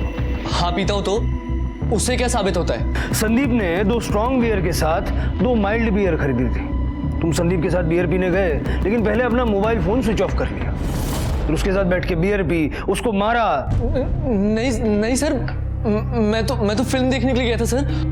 मेरे फोन की बैटरी कम थी, इसलिए वो अपने आप ही बंद हो गया था। इंस्पेक्टर साहब, आप ये क्या कर रहे हैं? मैंने आपको कहा था ना, जमीन का हिस्सा दे दूंगी और चाहे तो और देती हूँ, लेकिन मेरे बेटे को क्यों परेशान कर रहे हैं? माता जी अब ध्यान से सुन लीजिए, हम मानते हैं कि आपके पास बहुत जमीन है, लेकिन अगली बार अगर आपने इस तरह से जमीन ऑफर की तो पुलिस वाले को रिश्वत देने के जुर्म में आपको अंदर करवा दूंगा। दूसरी बात, हम अपना काम कर रहे हैं, आपके बेटे को परेशान नहीं कर रहे हैं। देख रही हूं मैं क्या करे आप। संदीप के बाद यही तो मेरा सहारा है और आप उसे भी। मुझे आपकी जांच पे भरोसा नहीं है, मुझे सीबीआई जांच चाहिए, मुझे उनके साथ बात करना है। आपको जो ठीक लगता है आप कीजिए, लेकिन हम हमारा इन्वेस्टिगेशन हमारे तरीके से करें। और सागर, जो कुछ भी तुमने कहा है उसको हम वेरीफाई करेंगे। अगर कुछ छुपाया है या कुछ झूठ बोला है तो फिर कोई बचा नहीं पाएगा। त्रिवेणी, उस दुकानदार ने हमें बताया कि संदीप ने वहां से बियर खरीदी और 2 बजे के आसपास वो घर की तरफ जाने के लिए निकला। हाँ सर, संदीप भाव आए थे, लेकिन उनके हाथ में बियर नहीं था और वो थोड़ी देर में ही चले गए थे वहां से। सागर भी उसके साथ गया था? सर मैंने बाइक की आवाज सुनी थी, उनके साथ कौन गया ये नहीं देखा था मैंने। हो गई तसल्ली? सागर उसके साथ नहीं गया था।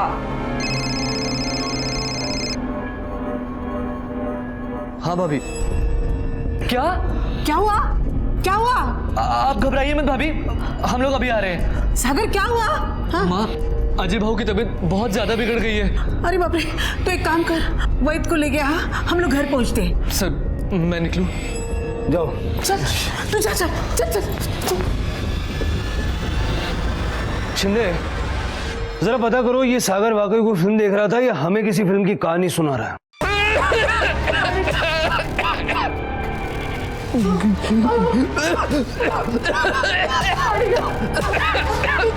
तू जा यहाँ से। अजय, अजय तू घबरा मत। अरे वही कहाँ रहा है? हाँ सागर गया है उन्हें लाने। हाँ अजय, गायत्री काढ़ा पिलाओ उसको। कैसे पिलाओ भाई, कैसे पिलाओ? खास कर हालत खराब हो गई है उनकी। अभी पाया पड़ते, प्लीज किसी अच्छे डॉक्टर के पास ले जाइए उन्हें, प्लीज आई प्लीज। आइए डॉक्टर साहब, वो मेरे बड़े भाई हैं, उन्हें टीबी है, उनकी हालत बहुत बिगड़ चुकी है। सागर, मैंने वैद को लाने को कहा था। ये किसको उठा के लाए? चल नहीं ये कौन? आई तू सागर, तुझे पता नहीं, ऐसे ही अंग्रेजी डॉक्टर के गलती से तेरे बाबा मर गए थे। आई एक डॉक्टर गलत निकला इसका मतलब ये नहीं कि हर डॉक्टर गलत होगा। आई तू बाहर चल आई। अरे नहीं, वो मार देगा अजय को। अजय, इसका इलाज मत लेना। अजय, दरवाजा लगा। देखिए, मैंने दवाइयाँ तो लिख दी हैं, लेकिन आपके भाई की हालत बहुत बिगड़ चुकी है। अगर आप उनको हॉस्पिटल में एडमिट करवाएंगे तो उनका इलाज अच्छे से हो पाएगा। जी डॉक्टर, अभी तो मैं ये दवाइयाँ उन्हें दे देता हूँ। दिखाए डॉक्टर को, हो गई मनमानी, लेकिन मैं अजय को अंग्रेजी दवा खा के मरने नहीं दूंगी, समझे?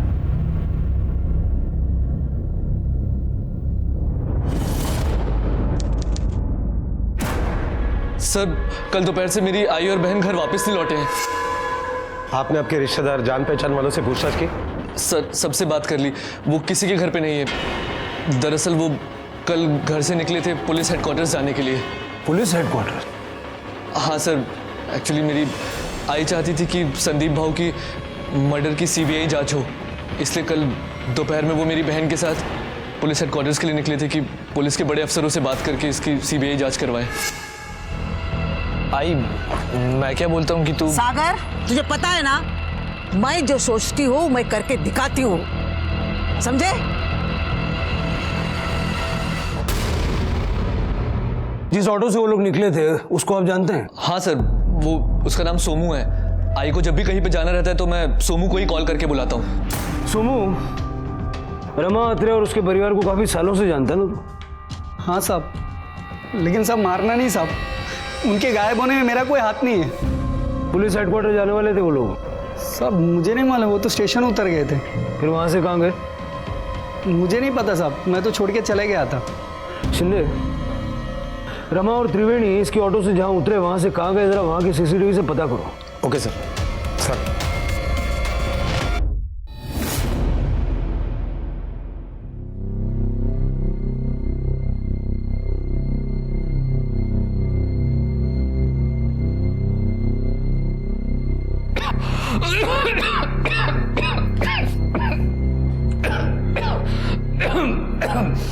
अरे सागर, आवाज तू?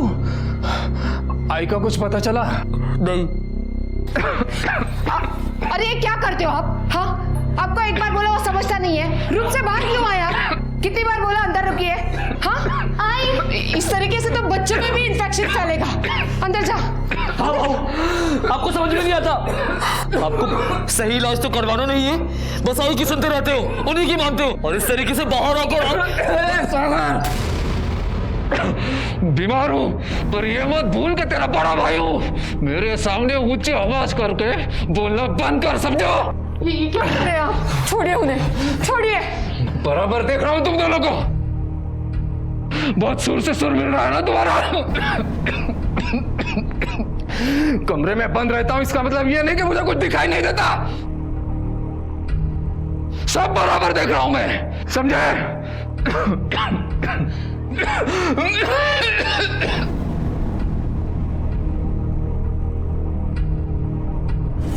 पहले संदीप की हत्या और अब रमा और उनकी बेटी त्रिवेणी का अचानक गायब होना। रमा अपने बेटे के हत्यारे का पता लगाना चाहती थी, तो क्या रमा के ऐसे गायब होने की वजह उसकी बेटी की हत्या से ही जुड़ी थी या फिर सच्चाई कुछ और थी? सर, सागर झूठ बोल रहा है कि 12 तारीख को फिल्म देखने गया था।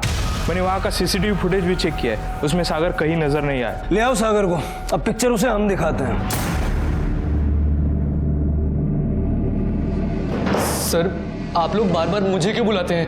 क्योंकि तू एक बार में सच नहीं बोलता है, कुछ ना कुछ छुपाता है। नहीं सर, मैंने कुछ नहीं छुपाया। 12 तारीख को तू पिक्चर देखने गया था ना, उसकी कहानी सुननी थी तुझसे, सुना। चल सर, वो कहानी याद नहीं आ रही? चल मैं सुना देता हूँ। एक बार क्या होता है, 3 भाई रहते हैं, उनके बीच जमीन को लेकर झगड़ा होता है, लेकिन वो लोग बियर साथ में पीते हैं। अब छोटा भाई एक दिन मझले भाई को ले जाता है और बियर पिलाता है, और बियर पिला के उसको मार डालता है। अब वो जो मझला भाई था ना, वो संदीप था, और छोटा भाई तू। नहीं सर, मैंने भाऊ को नहीं मारा सर। जब तेरी आई को इस बात का शक होने लगा तो तूने उसको और तेरी बहन को दोनों को गायब कर दिया। नहीं सर, मैंने कुछ नहीं किया सर। ये पिक्चर वाली झूठी कहानी क्यों सुनाई? सर झूठ इसलिए बोला क्योंकि मैं उस दिन अपनी गर्लफ्रेंड के साथ था, उसके घर में।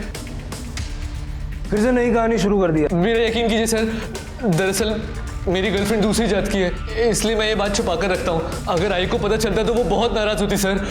इसलिए आई को गायब भी कर दिया कि जब आई को पता ही नहीं चलेगा तो वो नाराज कहाँ से होगी, है ना? क्या किया उसके साथ, कहाँ है वो बोल। नहीं सर, मैंने कुछ नहीं किया सर उसके साथ। आप चाहे तो मेरी गर्लफ्रेंड से पूछ सकते हैं, मैं उसी के साथ था। तुम्हारा और सागर का रिश्ता कितने सालों से है? सर यही करीब 2 सालों से। सागर ने बताया कि 12 तारीख को तुम और सागर दोनों फिल्म देखने गए थे।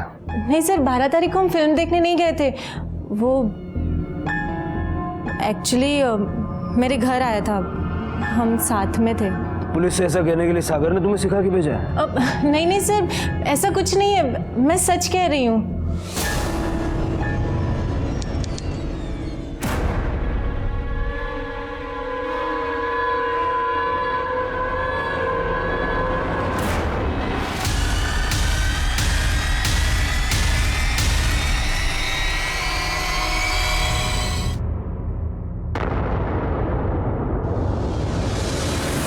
गायत्री जी, जिन लोगों ने आप पे हमला किया था, आपने उनको देखा था? नहीं सर, उन्होंने हेलमेट पहना था।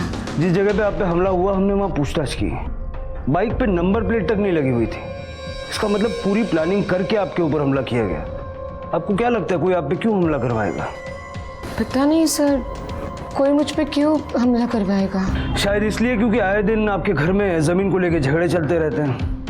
पर सर मेरे नाम पे कोई जमीन नहीं है। हाँ, लेकिन आपके घर की जमीन ना बेचने के लिए आप हमेशा सागर का साथ देती आई हैं। फिर तो पहले मुझे मारना चाहिए था। बेटा, जब आपकी आई पे हमला हुआ तो आप आई के साथ थे ना? आपको याद है वो बाइक वाला कैसा दिखता था, कौन था? हाँ अंकल, वो अंकल ने हेलमेट पहना था, सिर्फ उनकी नाक दिख रही थी। उनकी नाक पे बड़ा सा कट का निशान था। मुझे लगता है ये काम किसी प्रोफेशनल का है। पता करो कोई ऐसा हिस्ट्री शीटर है क्या जिसकी नाक पे निशान हो। Yes sir. सॉरी अजय, तुम्हारी तबीयत खराब है, लेकिन तुमसे कुछ सवाल पूछना है। हाँ सर, पूछिए। तुम्हारी बीवी को मरवाने की कोशिश किसने की होगी? तुम्हें शक है किसी पे? साहब, ये 4 दीवारें ही मेरी दुनिया है, मैं शक भी कैसे करूं किसी पर। तुम्हारी आई और बहन दोनों गायब हैं, एक भाई मर चुका है। अब तो सब कुछ तुम्हारा छोटा भाई संभालेगा। हो सकता है कि सागर ने नहीं साहब, हम लोग घर में चाहे जितना ही लड़ लें, पर एक दूसरे को नुकसान नहीं पहुंचा सकते। शिंदे, केशव का कुछ पता चला? सर केशव बस भाग रहा है, कभी नासिक, कभी कल्याण, कभी शिरडी। अभी अभी उसका फोन मनमाड़ में ऑन हुआ था और तुरंत स्विच ऑफ हो गया। एक जगह पे टिकता ही नहीं है। आसपास के एरिया में उसके जितने भी रिश्तेदार हैं सबका पता करो और सब पे नजर रखो। अगली बार वो किसी न किसी के पास तो जाएगा, जहां दिखे वहीं से उठा लो। Okay sir. सर, रमा और त्रिवेणी की कॉल डिटेल्स आ गई है। लास्ट लोकेशन क्या है दोनों की? वसई के साउथ साइड में, और करीब 2 बजे के आसपास उसका फोन बंद हो गया था। शिंदे, आखिरी बार बात किससे हुई दोनों की? सर, उनके जमीन पर खेती का काम करने वाले दिनेश यादव के साथ इनकी आखिरी बार बात हुई थी, और इन दोनों का लोकेशन भी उसी जमीन का है। और फिर 3 बजे के बाद वहां से 20 किलोमीटर दूर जाकर इनका फोन स्विच ऑफ हो गया। लेके आओ इस दिनेश यादव को। अरे दिनेश, खेती में आजकल बहुत कमाई नहीं है ना? जी साहब, ये बात तो है, बस गुजारा चल जाता है। पर सिर्फ यही पूछने के लिए बुलाया था साहब। नहीं नहीं नहीं नहीं, 21 तारीख को तेरी रमा अत्रे से बात हुई थी, उसके बाद से वो गायब है। क्या बात हुई थी? जी वो जमीन को लेके बात हुई थी। उस दिन भी उन्होंने फोन किया था और मैंने कहा कि फसल सही नहीं हो रही है इस बार। तो वो कहने लगी तू झूठ बोल रहा है, मैं खुद आकर वहां देखना चाहती हूँ। मैंने कहा आइए देख लीजिए। फिर दोनों माँ बेटी वहां आई थी। रमा और त्रिवेणी तुझसे मिलके फिर कहाँ निकले थे? कोई था उनके साथ? जी नहीं, वो दोनों ही थी सिर्फ।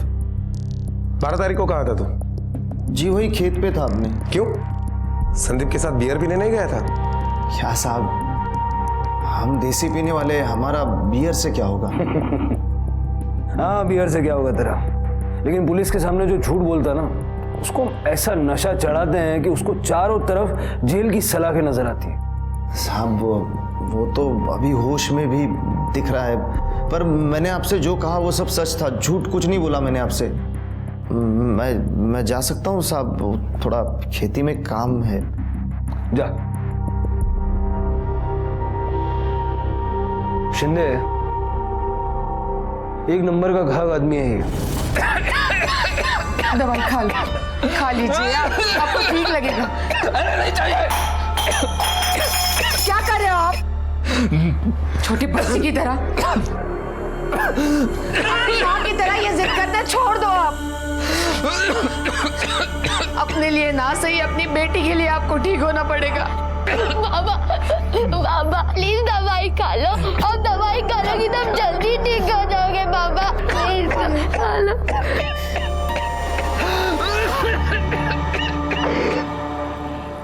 सर ये देखिए, हिस्ट्री शीटर है, सुपारी किलिंग, धमकी देना, ये इसके काम है। भूरा नकटा नाम है इसका। भूरा नकटा? हाँ सर। ये नाम तो मैं पहली बार सुन रहा हूँ। हाँ सर, क्योंकि ये आदमी हमारे एरिया का नहीं है, नासिक का है। गायत्री की बेटी रिया ने भी ऐसे निशान वाले आदमी के बारे में बताया था। हो सकता है कि जो गायत्री को मरवाना चाहता था उसने इसे नासिक से यहाँ बुलवाया। सर मैंने नासिक पुलिस से इंक्वायरी की, उन्होंने कहा कि ये तड़ीपार है, और हमारे खबरों से ये भी खबर मिली है कि ये अभी यहाँ वसई में है। उठाओ इसको।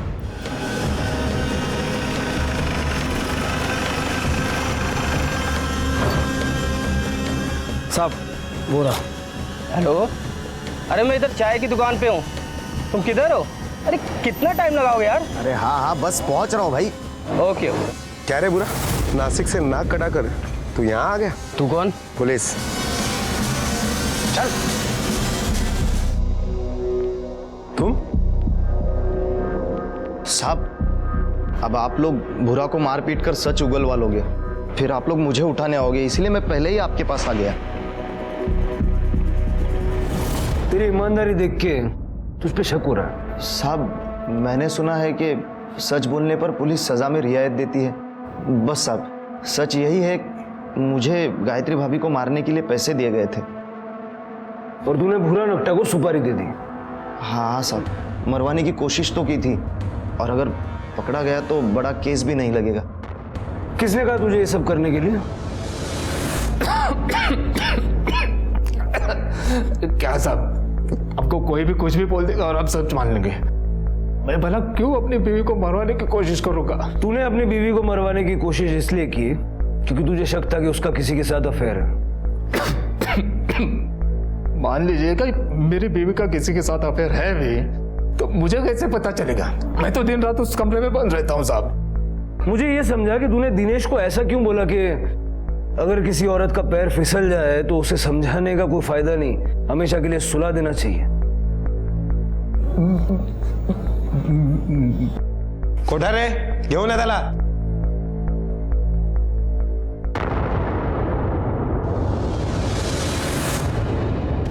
नहीं नहीं भैया, ये हमसे नहीं हो पाएगा। और अब गायत्री भाभी को क्यों?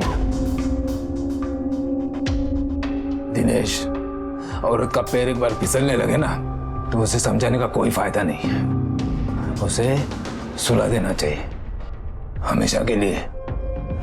नहीं नहीं तो ये मेरी सोने की चैन है, सोने की है, और तू जिस जमीन पर काम कर रहा है ना वो भी तेरे नाम कर दूंगा। देख अब ना मत बोल। वो सच है। गायत्री के रंग ढंग देखकर मुझे यकीन हो गया था कि वो मुझसे धोखा कर रही है। और इसीलिए तुमने संदीप को मारने की प्लानिंग बनाई, क्योंकि तुम्हें शक था कि गायत्री का अफेयर संदीप के साथ है। नहीं साहब, क्योंकि मुझे नहीं पता था गायत्री का किसके साथ अफेयर है। तुम्हें पता था क्योंकि तुम्हारी बीमारी की वजह से गायत्री अलग कमरे में सोती थी, और संदीप की बीवी संध्या के प्रेग्नेंट होने के बाद ऊपर के कमरे में खाना लेकर के वही जाया करती थी। अरे इससे ये कहाँ साबित होता है साहब कि उन दोनों में अफेयर था? तुम जैसे शक करने वालों को सबूतों की जरूरत कहाँ होती है? इसी शक के चक्कर में तुमने संदीप को मारने की प्लानिंग बनाई और इसीलिए उसके साथ बियर पीने का प्रोग्राम बनाया। संदीप, इस कमरे में बंद रहते रहते मैं मर रहा हूं। बाहर जाना चाहता हूं। बोलो ना भाऊ, कहाँ जाना है? देख, ना मत बोलना। चल अपने पुराने अड्डे पर जाकर बियर पीते हैं। हाँ और भाऊ, आपकी बीमारी? यार एक दिन तो ढंग से जी लेने दे मुझे। भूल जा मेरी बीमारी को और मुझे भी भूलने दे। ठीक है भाऊ, मैं तैयारी करता हूँ।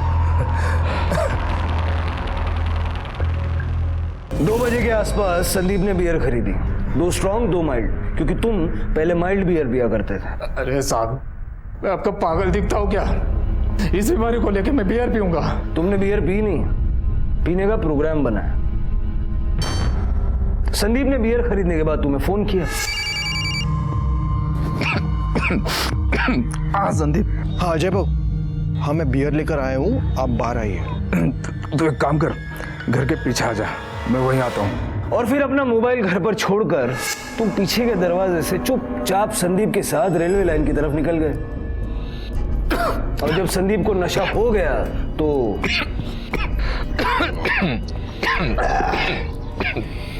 सच बोलो भाऊ, आज बहुत दिनों बाद आपके साथ पीने बैठा हूँ।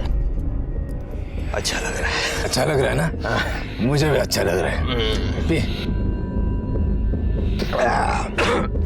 अरे बाबू, ये क्या बात हुई? मेरी दूसरी खत्म होने आ रही है और आप पहली पे अटके हो। पियो पियो। अभी करता हूँ खत्म। हाँ।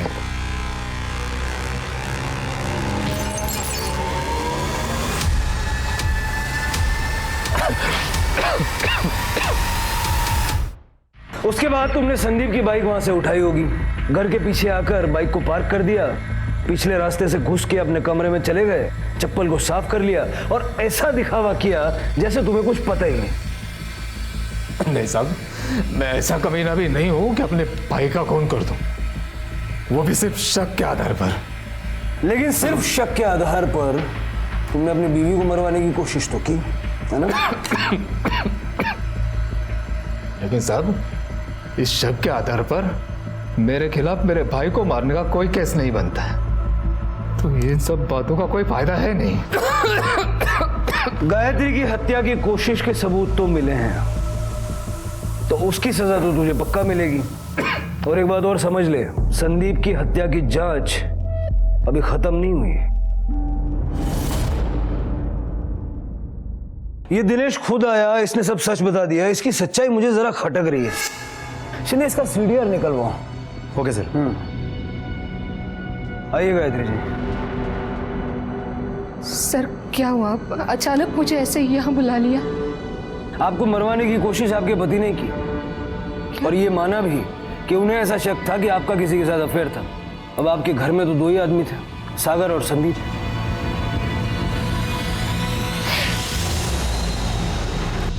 आई, पापा को पुलिस क्यों ले गई? रिया, मुझे एक बात बता, क्या कभी बाबा ने तुझसे पूछा था कि आई कहाँ गई, किसके साथ गई? याद करके बता। हाय, वो जो आपके गले पे कीड़े ने काटा था, उस दिन बाबा ने मुझे कहा कि जो ऊपर देखिए कि कमरे में कौन है। फिर? हाँ, फिर आई, मैं देखने गई ऊपर तो संदीप काका थे। फिर ये बात मैंने पापा को बता दी। पापा घर नहीं आएंगे, अब वो अस्पताल में है। उन्हें सजा भी हुई है। उन्होंने आई को मरवाने की कोशिश की, पर क्यों? वो इतना नाराज क्यों थे आई से?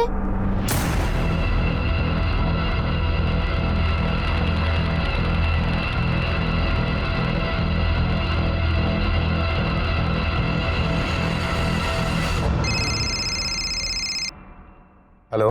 हेलो सर, केशव अपने रिलेटिव के यहाँ 40 गांव आया है। एक काम करो, लोकल पुलिस की मदद लेके अरेस्ट करो उसे और तुरंत यहाँ लेकर आओ। Yes sir.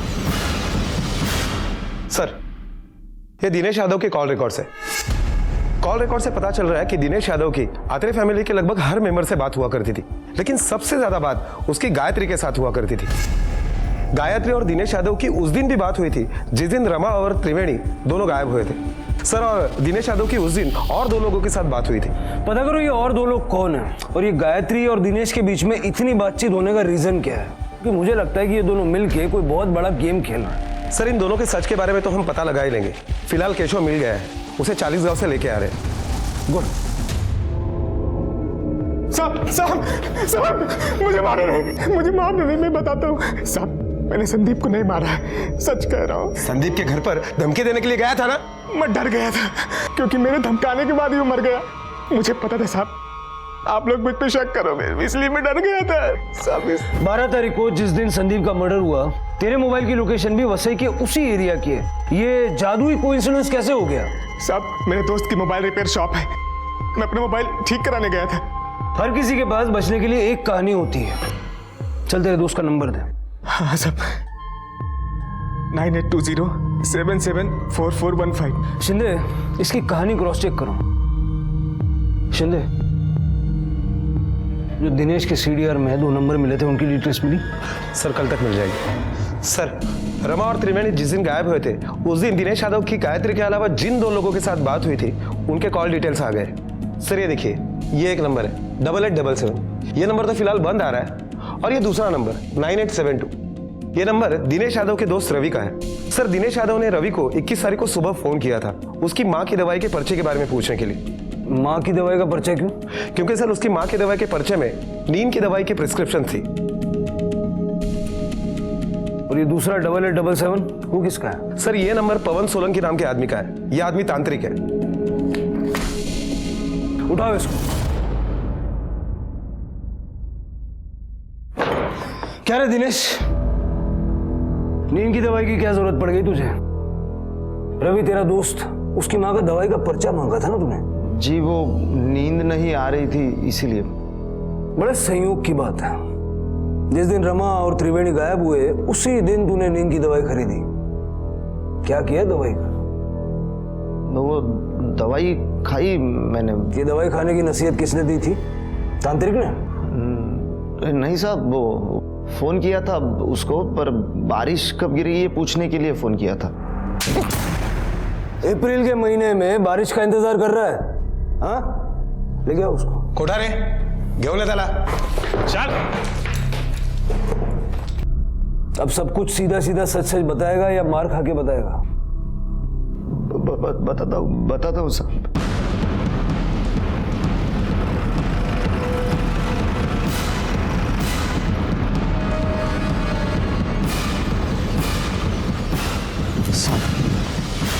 यही दोनों माँ बेटी को गाड़ा है।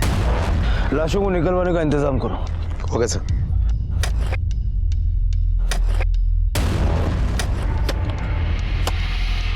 रुको, निकालो उसे बाहर।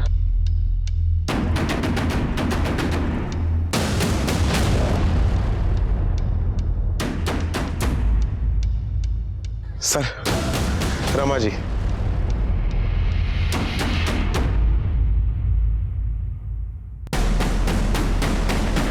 सर त्रिवेणी। कितने पैसे मिले थे ये सब करने का? 6 लाख मिले थे साहब। किसने दिया? पहले आप मेरे पापा को ले गए, अब मेरी आंखों क्यों लेके जा रहे हो? छोड़ दो मेरी आंखों।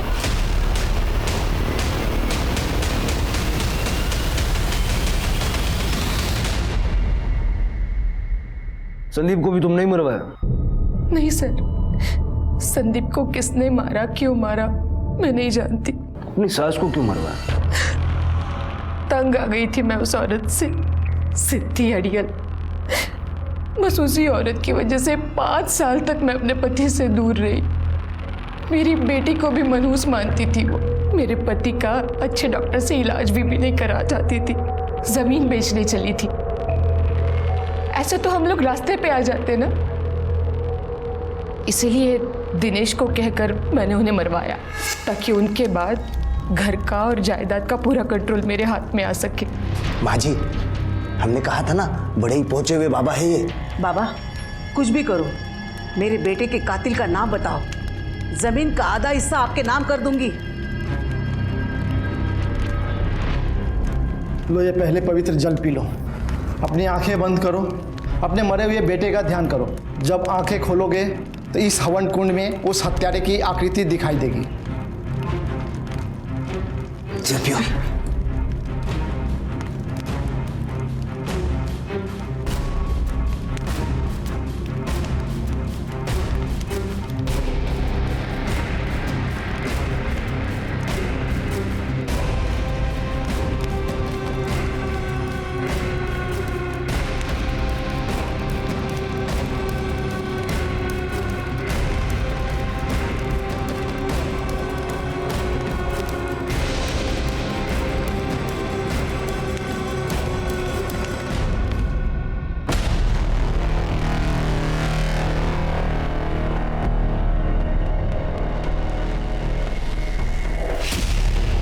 तुम्हारी सास से तुम्हें प्रॉब्लम्स थी, त्रिवेणी को क्यों मरवाया? त्रिवेणी उनके साथ थी इसलिए मारी गई।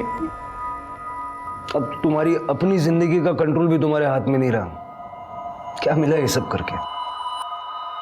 मेरी आई सब ठीक करना चाहती थी, लेकिन जो तरीका उन्होंने चुना वो गलत था।